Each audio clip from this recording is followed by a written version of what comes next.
Oh boy, are we in for a treat today. I have got a dynamic guest. She's accomplished, she's making a difference in this world, and this lady knows how to kick ass.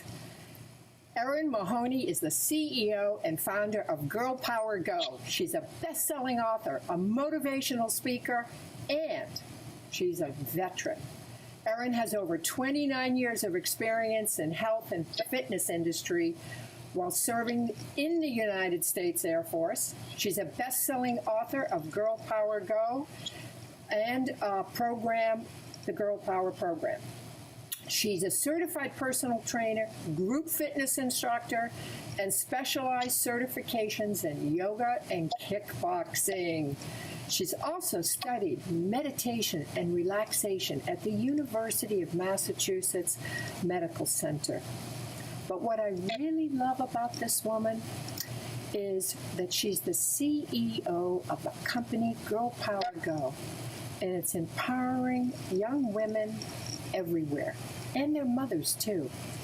She recently published her third book, Positive Vibes for Women, which we're going to talk about today, and she's a contributing writer for Aspire magazine.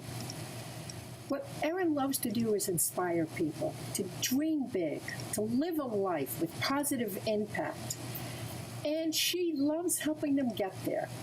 When she's not speaking, training, or writing, this girl is down at Gillette Stadium watching her New England Patriots.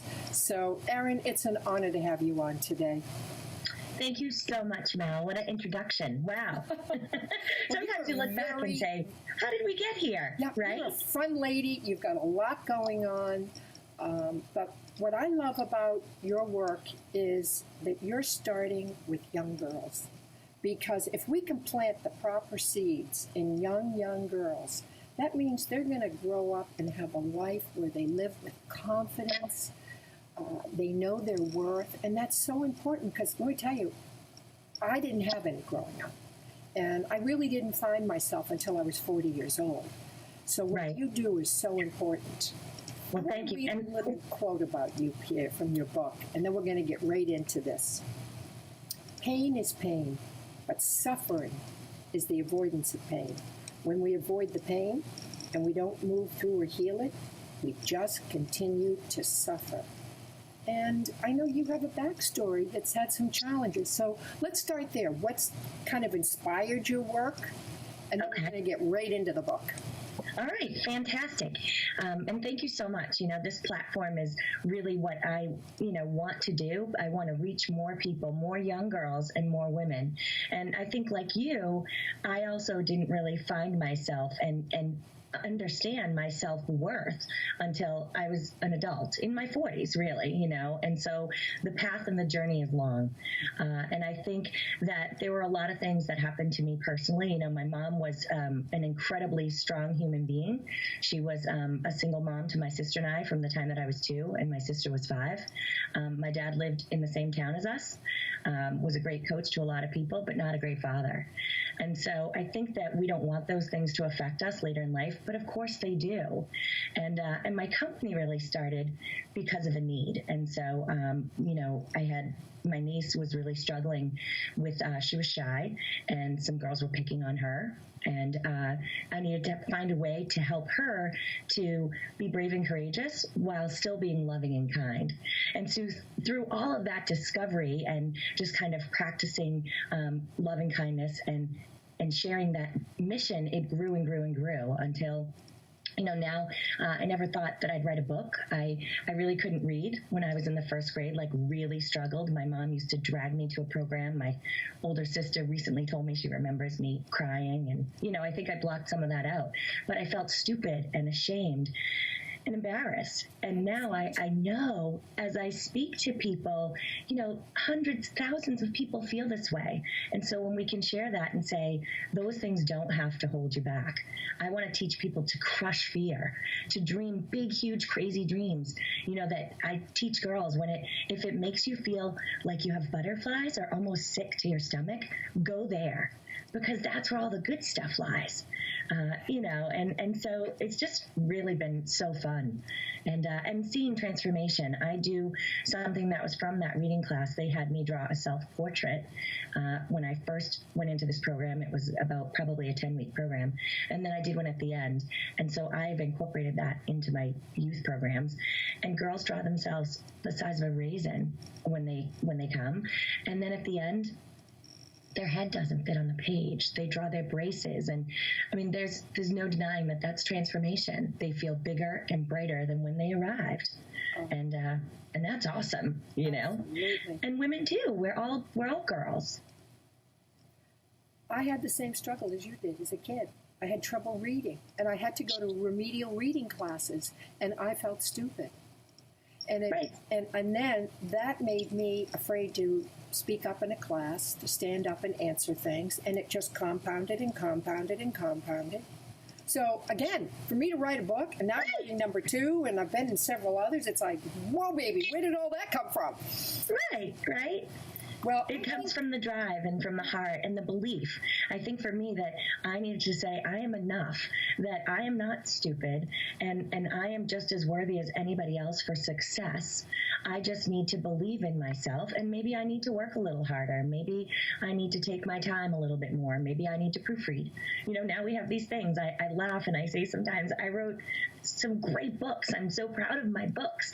But thank goodness for spell check or whatever, or editors, right? If you don't know how to do it, put together a team that can help you, that supports you and wants you to be successful. Well, I loved Positive Vibes. Here it is right here.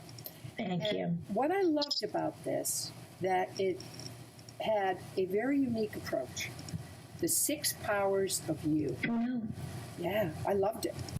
And so I'd like you to talk about those powers and what they are and how women can, put them into play and use them in their lives. So what I feel the 6 powers were things that really helped me to transform and fall in love with myself. And I think we forget that we deserve to love ourselves. And especially as women, we're always doing so many things. We second guess and we feel guilty. And so as I moved through my journey, I thought this is a message I need and want to share with others. And so our 6 powers is, the power of you, the power of self-love, the power of sitting in the pain, as I call it. And I love that you chose that quote, because I think sometimes we're so in a hurry to push our pain aside that we never really get past it. I mentioned my mom, and she waitressed raising us. And so she used to always say, you can't get past anything if you don't go straight through it. And I love that. And so that's sitting in the pain. Sometimes we just need to honor our painful feelings. And from that, you can move on to forgiveness. And then the next power is the power of letting go. And then the power of goal setting. And even when we're setting goals that, many of us think I'm big about goal setting, but I needed to really learn to be gentle with my goals too, and realize if a goal changes, it doesn't mean I stink or I've failed. It means that thing that used to be really important to me maybe isn't that important anymore. What's meaningful, and letting those goals change, and loving that you have the power to do that, to say, I thought it was going to look like this, but it doesn't. So what? It looks like something else. So, and really just making decisions from a place of meaning. This power of sitting in the pain, I think, is one of the most profound lessons that you can teach. Because you're right, we step over pain, we ignore it, we push it aside. But if we could understand that what's ever happening is causing us pain, is really here to teach us, to inspire us to grow, to help us to make different choices in our life that won't cause us pain in the future. And the only way you can get through all of that is to feel it, truly feel it, and not be afraid of it, and understand it's okay to feel pain. You don't want to stay there and be a victim of it and be tied to it. But you've got to feel it in order to process it and then to be able to grow from it. Right, absolutely. And my own pain, when I wrote this book, I'm blessed, and I don't look at my life in a way that, that I have a lot of pain. But probably one of the things I didn't realize was, even I plan on certainly, was going to come out of this book, was that there was a lot of pain around my dad, around not having him there. And just the growth that I really have genuinely forgiven him. I think that, for us, my parents got married really early, and not everyone's cut out to be a great parent. And whether it comes from my grandparents who weren't super, fuzzy, loving, I had to realize none of that matters. And his absence had nothing to do with me and my sister. It had everything to do with what he's going on and being able to be okay with that, Every child, I think, wants to have their parents in their life, but sometimes that's not the path, and that's okay. And knowing that that we can still have amazing lives and an amazing life and amazing relationships. For me, it was very freeing to feel like if this person comes back into my life, I'm ready for whatever it looks like.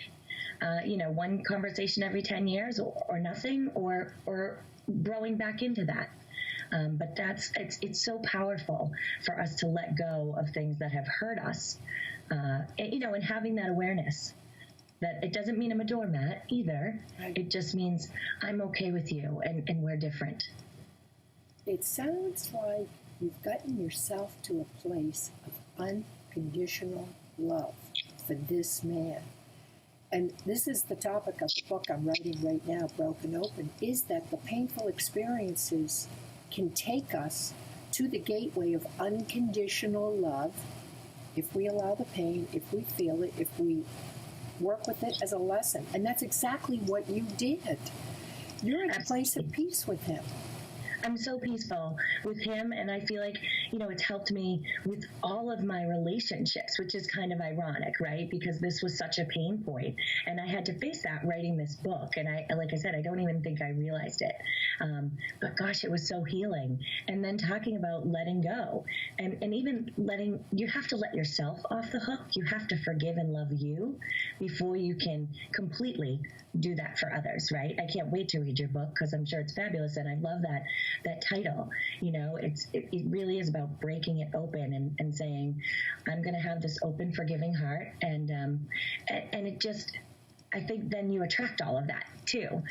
I certainly had struggles in my business like everyone. I thought, why doesn't it, everyone's kind of like, oh my gosh, it's such a great time to do what you do. And I'm sitting back saying, I've been doing what I've been doing for like 10 years, just focusing on girl power and girls' issues and women and lifting them up. I'm glad everyone's on board right now, but, it's a long path. And then there's so much growth in that. But I was, there were times where I thought, what am I doing? Should I go get a regular job? And then there was that pull that said, no way. If I can help one girl or one woman feel bigger, brighter, stronger, more fearless, more loving, I'm doing good work. I'm never stopping that work. And I know you've touched more than one girl. Well, I've seen you in action, honey. You're good. Yes. And now we say millions. I used to say I want to impact thousands upon thousands. And now with the power of social media and technology, we really can, reach beyond borders, more than my wildest dreams. I have a girl right now that's, I've been talking with in Japan. We're talking with people in the UK. We're talking with people in Africa. Like, it's just incredible. Yeah. And then working with veterans, it's helped me to reconnect with my military family, which I've missed. To be able to do the energy work that you mentioned, meditation. I also do a lot of tapping, a lot of EFT tapping, and that's work that I love so much. And it works for young girls and for women. Tools to heal. Yeah. And what's great is the seeds that you plant in these young women, they're going to carry forward. And they'll start teaching their daughters. So it's the ripple in the pond. Right. Absolutely. And people used to say to me, Mel, isn't that too early? These are really big concepts. And I was teaching, first and second grade. And I said, no, this is when this issue happened and took place, and giving girls tools and strategies to care about each other and also stick up for themselves. That's kind of a slippery slope. Those are skills that need to be learned. And not everybody knows those skills, and seeing it started with my niece. She's getting her license next week. I can't believe it. This was the little girl that we put on the bus, and said, go be brave. And she exudes this way of living, of, including people and loving their differences and accepting people as they are, that we can have really great friends, but we don't always have to agree or have the same beliefs, just that power of acceptance. That is so beautiful, because in this day and age, we all know what bullying is about. We've seen the ramifications of very young children being attacked. We've seen suicides. We've seen all kinds of tragedies related to bullying. So to teach children the principles of acceptance and loving one another, and that they're all equal, and you can, it's okay to be different. You don't have to be exactly like somebody else. I was so different as a kid because I was tall, I was skinny, my ears stuck out. I didn't look like my friends. I was 6 inches taller than everybody. It caused great trauma. If I only had that understanding and belief that it was okay, right, that you could have really eliminated an awful lot of pain and craziness and chaos. Yeah. Sure. Right. And I think that helping kids to understand that we are all different. And imagine, I teach them, Michael, imagine if we were all the same. It would be so boring, right? That would be weird. That would be strange. And then women, this book really grew, Positive Vibes for Women grew out of educators and parents and other leaders saying, we need these same lessons, Erin, what about us? And I thought, oh man, the first 2 books took me 2 years, and it was probably about 15 years worth of work. Positive Vibes for Women, I banged out in about 6 weeks. The content was there, and it was kind of just writing about my experiences and growth and how to have a positive vibration. Beautiful. The power of letting go. I think this is a real challenge for women, because we drag our past around like it's an old piece of luggage. We never want to let it go. We carry these old stories. We use them to define our current reality, which is, it's ridiculous. And I think women need to understand, let go of this stuff. You can actually rewrite the story if you want to. Right. Create a new reality from it. It doesn't have to be the same old over and over again. But for some odd reason, our lives are like a movie on a screen, and we're watching it, we're observing it, but for some reason, we put it on pause when something bad happens, and then we keep replaying, and we get stuck. And we end up living like a victim to something. How do you teach women to let go? Well, and that's so true. I agree with everything you said. You said it beautifully. I first start with telling them, to really look at who's keeping you on the hook, as I like to say it. The only one keeping you on the hook is you. No one saying, oh my gosh, she did that thing 5 years ago or 10 years ago. I know that we all have behaviors and actions and things that we've done that, one, we don't really want to take responsibility for because they're painful, and 2, that we then, though, continue to hang on to secretly. And just teaching women that you're the only one that's doing that to you. No one's paying attention, right? That thing that you said that you shouldn't have to that person, they're not thinking about that on a regular basis. They've long forgiven you or forgotten. And so just teaching women how to let go of this broken recording. As you say, we play it over and over and over. And I call it like the gift of surrender, too, is that I'm going to surrender to this thing that has kept me unhappy or hurting or feeling I'm not enough. We all make mistakes, and we all get to move on. You get to say, I'm moving on. I'm leaving that in my past. And then maybe even practicing strategies to do that. Write it down on a piece of paper. Rip it up and throw it in the trash. Whatever you need to actually, if there's an action that needs to go with that thing, do it and let it empower you. A little fire is always fun. One of my most favorite words, because I'm in recovery. So, as long as my will was running the show, it was a shit show. When I gave up my will and said, my higher power, take over, when I surrendered, my life changed. Just like that. I never picked up a drink again. which is a very unusual story. I mean, that's not the way it goes. But I totally surrendered. I said, I am done. I'm not doing this anymore.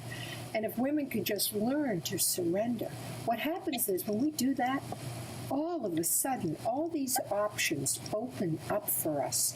Now we get to choose. Well, maybe I'll do that. Well, maybe I'll do that. No, I don't like that. That doesn't feel as good as that, so I'm going to go do this. Surrender is the pathway to creating exactly what you want, because now the blinders are off. You get to see, oh my, it's like being at a buffet table. Oh yeah, look at this. How do you? Everything is crystal clear. Yeah. I feel like for me, I had great clarity when I thought I don't have to live in that story anymore. Like you said, we get to rewrite the story. You know, that's not my story anymore. That does not define me. That makes me human. That makes me grow. Right? Those are those opportunities you mentioned. Those are the pieces that make us who we are. And then teaching women, you get to decide how you want to show up. You know, sometimes I give a little tough love and say, how do you want to show up to your life? You know, do you want to be on that borderline of I'm a victim, oh, poor me, I've made so many mistakes, the shit show?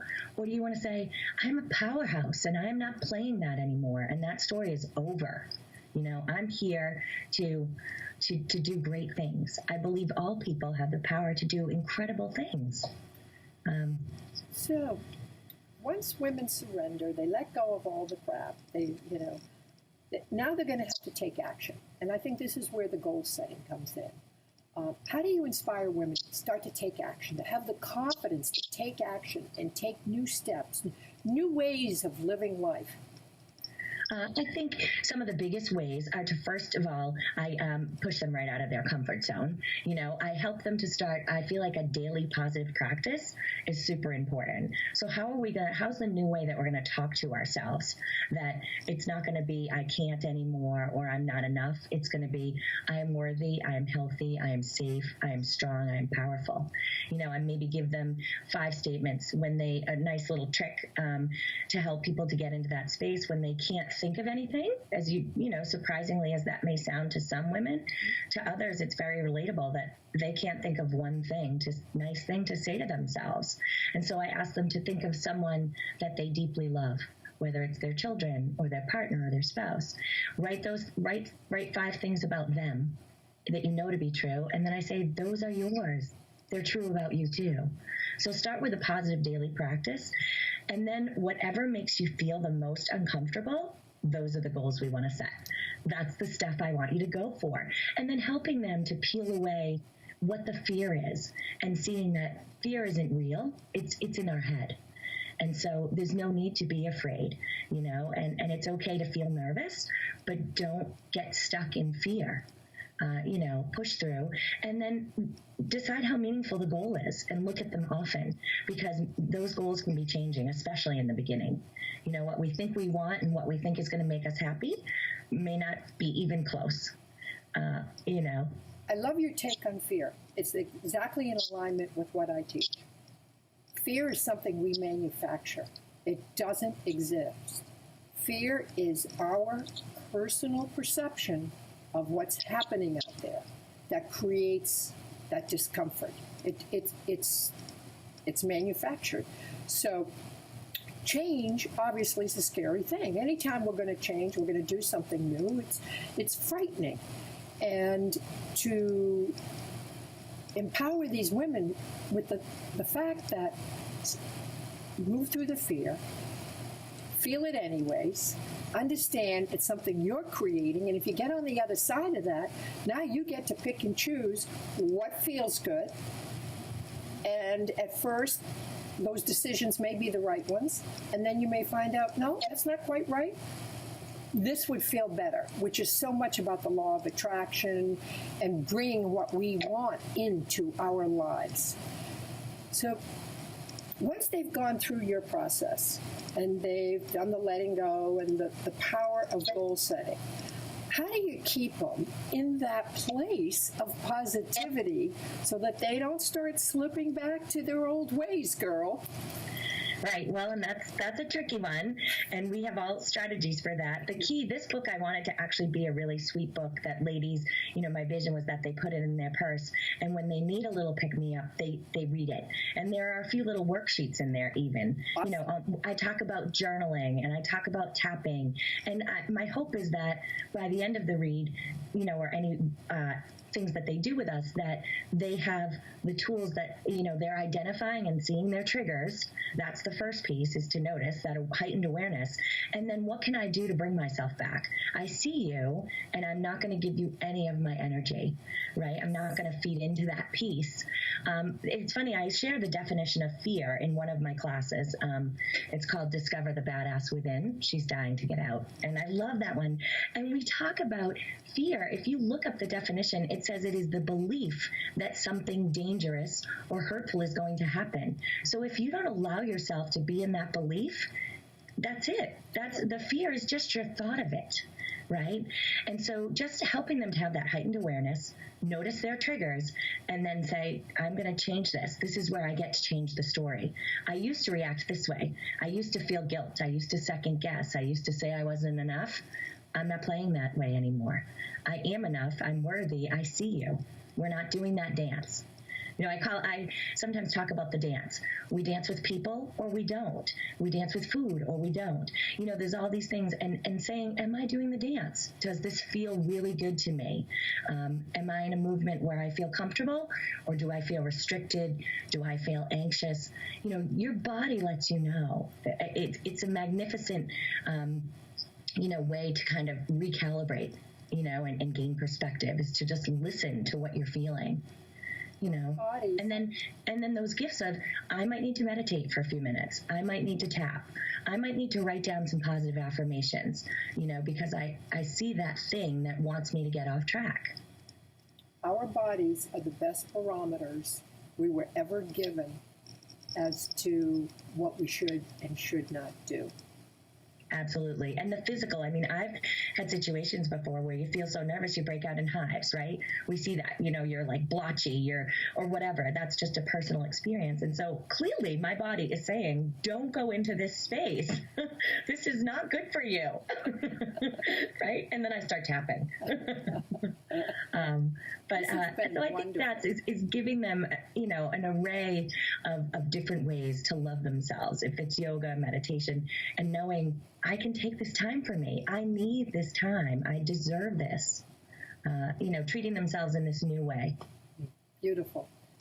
Erin, tell the audience where they can find you. If somebody wants to reach out to you, I've got your book right here. They can get it on Amazon, Positive Vibes for Women. How can the audience reach you? Well, we'd love to connect with people through our social media or through our website. So they can go to our website, which is girlpowergo.com. Instagram right now is a really fun place for us where we're sharing a lot of content and inspiration, pictures of girls and women just loving their lives, which makes me so happy. Instagram, Twitter, LinkedIn, and our Facebook page, of course. And then our books are on Barnes & Noble and lots of different platforms, as well as Amazon, as you mentioned. Awesome. Wonderful. Bless you, girl. You're doing something that's so important out there. Thank you so much. I feel so blessed and grateful that our paths crossed, Mel. I really do mean that from the bottom of my heart. You're doing incredible work too, and you're such an inspiration. So thank you for helping me and so many others to empower and share the love. It's powerful. It's my mission. I know this, girl, and we will never stop. I want women to love themselves first. Me too. Deeply crazy in love with themselves, right? Yeah, that's right. It's big work, and there can't possibly be too many of us doing this work. No. So be well, my friend. You too, dear. Thank you so much for being on today. Beautiful. Thank you for having me.